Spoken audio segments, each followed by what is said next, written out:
गुज़श्ता हफ्ते में किसान मददगार हेल्पलाइन पर मौसूल होने वाले 5 अहम सवालात। जम्बू जवार में जड़ी बूटियों के खात्मे के लिए क्या तरीका इख्तियार करना चाहिए? पेंडिमिथाइलिन 600 मिलीलीटर 100 लीटर पानी में मिलाकर स्प्रे करें या पेंडिमिथाइलिन 600 मिलीलीटर और मेटालोक्लोर को मुनासिब मिकदार में 100 लीटर पानी में मिलाकर स्प्रे करें। अगर किसी वजह से पहला स्प्रे ना किया जा सके और जड़ी बूटियां उगाएं लेकिन उनका कद छोटा हो तो एट्राजीन 400 मिलीलीटर फी एकड़ का स्प्रे करें। क्या मकई और मूंग बीन की मखलूत काश्त की जा सकती है?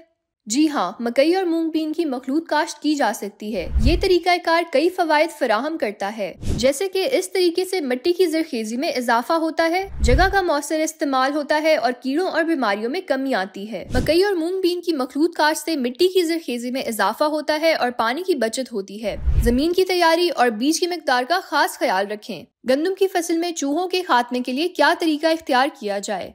एक हिस्सा जहर जिंक फॉस्फाइड को 20 हिस्से आटे में मिलाकर थोड़े से गुड़ में छोटी छोटी गोलियां बनाएं और चूहों के बिलों के पास खेतों में रात को रख दें ताकि जब चूहे निकलें तो खाकर मर जाएं और सुबह वहां से हटा दें। एक हिस्सा जहर को 20 हिस्से उबले हुए मकई के दानों के साथ मिलाएं और बिलों के करीब रखें। कपास की फसल में फूल और टीने झड़ने की वजूहात क्या हैं और इसका हल क्या है? शदीद मौसम, खाद की कमी, पानी की कमी या ज्यादती, कीड़ों और वायरल बीमारियों की वजह से फूल और टींडे झड़ सकते हैं। मुतवाज़िन खाद, कीड़ों का कंट्रोल और बर वक्त पानी देने से इसका हल मुमकिन है।